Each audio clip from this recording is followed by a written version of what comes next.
It is that time of year, the beginning of a new year. And if you're like me, if you're like probably all of us here on the internet trying to find the support, the direction, and the encouragement to make 2025 your best year yet, you've probably already set your resolutions. Maybe you have picked some themes for the year or done a vision board, or you are about to, and that's why you're here finding this video and searching for inspiration, guidance, and ideally the right technique for setting your 2025 resolutions.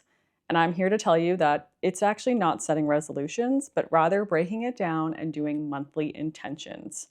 As a very high achiever, type A person, I have been about resolutions since I was as young as I can remember, 6, 7 years old, writing my resolutions for how I was going to grow my hair, be nicer to my brother, dress cuter, all these different things. But as I've aged, I've realized that yearly resolutions are not it, but breaking it down into monthly intentions are really the secret sauce to making this your very best year.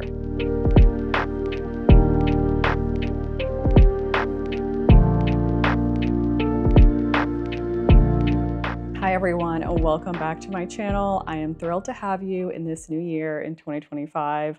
If you are new, my name is Mary Ofori-Attah, and if you are coming back, thank you so much for joining me another year here on YouTube. I have had many ideas for this motivational chat, and I've really been trying to create the framework to share with you that doesn't sound like it's going to be overwhelming. I do not want you to feel overwhelmed going into a new year. I know a lot of us, like myself, want this year to be much better than 2024. And so there are some high expectations on how do we approach a new year? How do I goal set? How do I plan? How to make sure my mindset is ready for the challenges that, yes, will definitely come, but also how do I prepare myself to feel excited, energized, and ready to take on a new year? And so I look back at the past probably 10, 15 years as an adult. I did not look at my childhood setting resolutions as much as those resolutions brought me so much joy to review. I've really looked at the past 10 or 15 years of how I like to plan, prepare, and start a new year. So for me, the first day of a new year is always the tone of the new year. So if I want that year to be restful, I try to rest as much as possible in January 1st. But if I want that year to be more adventurous, then I try to go out and about and do something with my friends or my family and make it an adventurous day.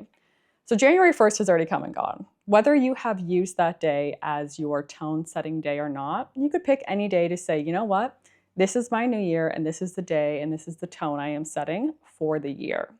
But when it comes to resolutions, this is where I got stuck.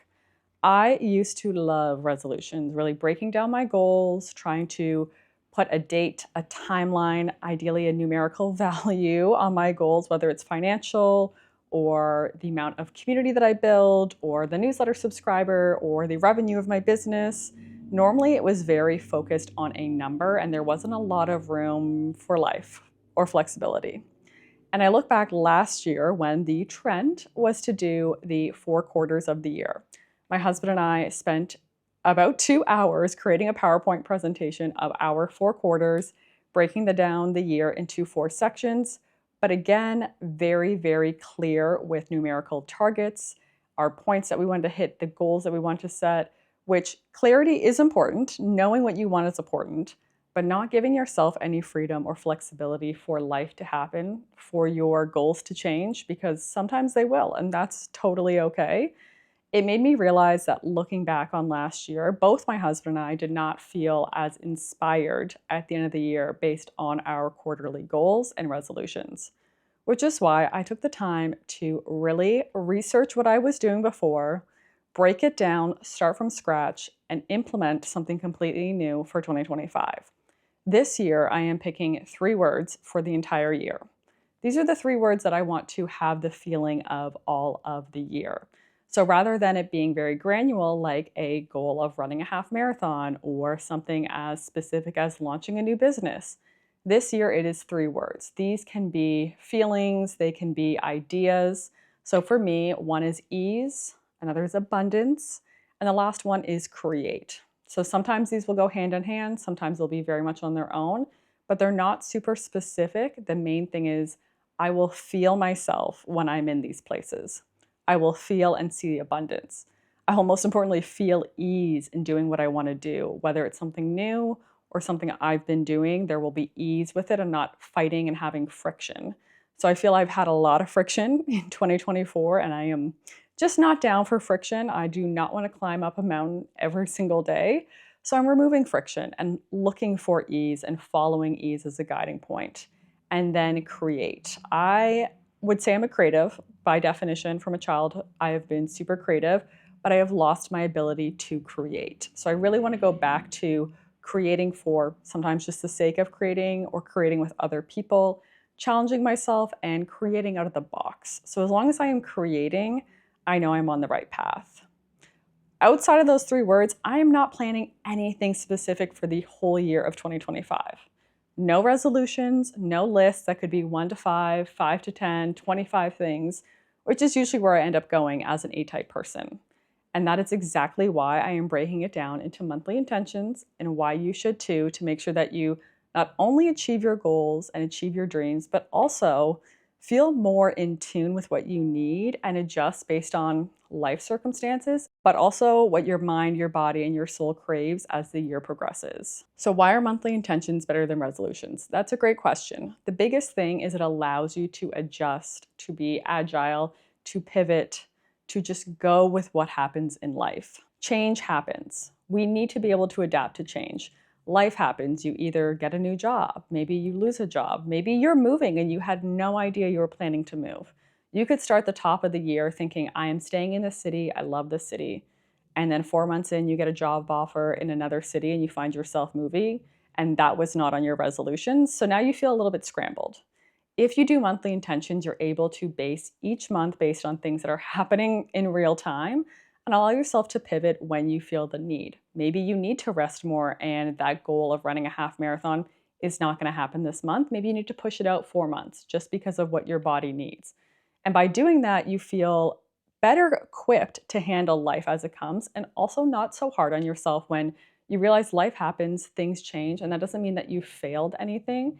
It means you've adapted to life and to the changes and the curveballs that come, and you're able to adjust your plans, your goals, and everything that you want to achieve to a time that fits you best and fits you right.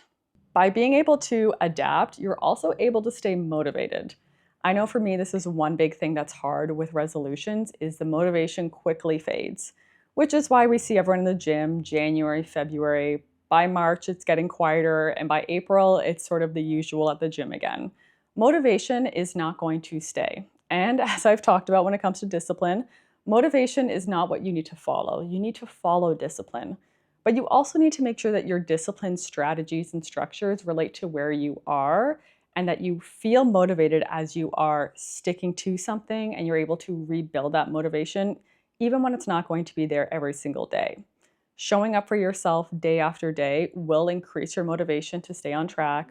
Remind yourself that you're able to do the hard things and succeed, which is why it's so important to break things down into bite-sized pieces so you're able to stay motivated and actually inspired to look at each month as a new opportunity to grow, to evolve, and to stay in touch with who you are and what you want out of this year. Another reason why monthly intentions truly trump yearly resolutions is because you have more clarity, which also helps you stay motivated. But when you're able to focus on a smaller task and you are able to take it one step at a time, similar to achieving a big goal, you always want to break it down. So the same thing for the year, you want to break it down. When you look at it each month at a time, you're able to be very clear with what you need to do that month based on how you're feeling. So as someone who deals with chronic pain, flare-ups, whether that is my migraines, my endometriosis, there's so many things I'm dealing with, honestly, on a daily basis that I have to listen to my body and be very intentional with what I'm doing, how I'm taking care of myself, whether I'm making more social plans or less social plans. And so when you look at each month at a time, you are also able to reflect on what just passed. So let's just say you're planning for February and you do your reflections for January and you realize you burnt yourself out. You were overly social, especially after a busy December. You kept up with a very full calendar and you were not able to get any time for yourself. So now in February, you know how to break down those goals with a bit more clarity in terms of what you actually need this month and not for the rest of the year. That's just for this month. It's not saying you're not going to be social at another period of this year. It's really about what you need this month in order to get back to yourself, to focus on those goals. Maybe it is getting up earlier or it is running a bit more. Whatever it may be, when you're able to look at it in a more digestible size, like a month, you have more vision for what you want to do and what you want to achieve, and it's easier to feel like you're accomplishing things. Which takes me into the next point. You get to celebrate progress and you get to see your progress. This is the one thing that I really hated about doing yearly resolutions or even breaking down the year into quarters is if I didn't hit all my goals in that quarter or even in my year, I felt like I failed. Even if I hit most of them, let's say I hit 75% of my goals or my resolutions for the year, I would still focus and fixate on those 25% and think, well, next year I have to do better and I have to do so much more. And then that puts more pressure on me to not only set my goals higher, to create bigger goals, probably more goals, and then go into it not out of a level of excitement or motivation, but out of a fear of failure, which is what we don't want to do. So when you're celebrating what you have achieved month by month, you're going to find that motivation. You're going to find that clarity. You're going to be able to stay on track way better than you would ever be able to do when you try to look at the year as one whole period to do everything. And when you break it down and you celebrate those goals, you may still not achieve them all. You may still not say, I did not say no enough to social plans. And I realized that was my goal for January and I didn't hit it. So now what? You get to do it in February. It's not a whole other year later that you have to reassess and adjust your goals. It is truly 1 month later that you get to rewrite those goals and adjust them based on what you did the previous month and what you need to do this month in order to continue to set yourself up for success, to feel your best and show up the way that you want to show up. And lastly, this is one of the reasons why monthly intentions are the best, is you honor your energy. Like the seasons of a year, we have fall, we have spring, we have summer, and we have winter. Winter is for resting, for hibernating. Spring is slowly coming out of your shell, maybe a bit more colorful, starting to go outside more, maybe socialize more. Summer typically is the time that you have the most fun, your battery pack is full, and then fall comes around and you want to start to slow down, you want to cozy up. When you break your year down into months and into those seasons, even if you want to follow the seasonal calendar or just follow what you need at that time, you can really focus in on yourself intentionally and very clearly. This is where being aware of what you need is so important. Some months are for thriving, some months are for achieving those big goals, like running a half marathon, starting a new job, moving to a new city, maybe getting married, getting engaged. All these things will happen in a year, and every month is going to look and feel different. And you need to adjust based on those months. So being very intentional with what each month is going to bring, how you want to show up, how you want to take care of yourself, how you want to maybe push yourself, but also give yourself space to have comfort, to have ease, to have that abundance that maybe you're looking for, like me. This is why breaking it down into monthly intentions really allows you to pivot, to go with the flow, and to adjust to life happening, because it's going to happen. And I would love to say that you can start in January and say, this is exactly how my year is going to go. This is my whole 2025. But as that saying goes, we have a plan and then God comes in and the plan's like scrambled. That's exactly what happens when you do your whole year resolutions.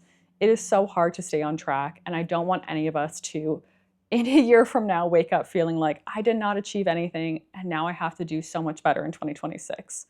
I want us in a year from now to come back here and say, you know what?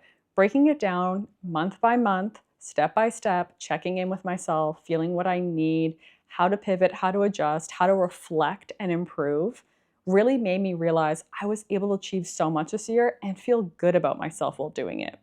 Intentions aren't about pushing yourself so far that you honestly lose who you are and start to feel like you're doing a 180 and you're not being your true self. We really want to show up day after day, month after month, as our best self, and being able to set intentions, but then also reflect at the end of the month allows us to do that.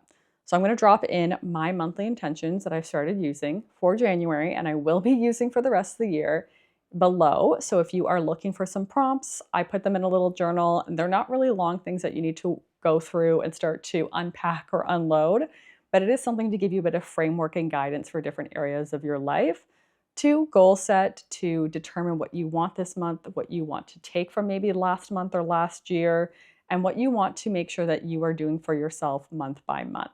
Because at the end of the day and at the end of the year, we want to feel our best. We want to celebrate ourselves. We want to recognize our growth, our commitment to ourselves, and our ability to stay disciplined. And if you're looking for more motivation like this, you can find a lot of it in my motivational chat series. I talk a lot about discipline, how it brings freedom in life, how to set up routines, how to overcome those unmotivated, tough days, and how to deal with chronic pain if you are like me and you navigate chronic daily pain. Thank you so much for being here. I am so excited for 2025. I'm so excited to do monthly intentions with all of you. I will be talking about these in my vlogs each month as they come. So if you don't watch my vlogs, now's a great time to start watching my vlogs. I did talk about it in my last vlog. I'll make sure to link it, and I will see you all on the next one.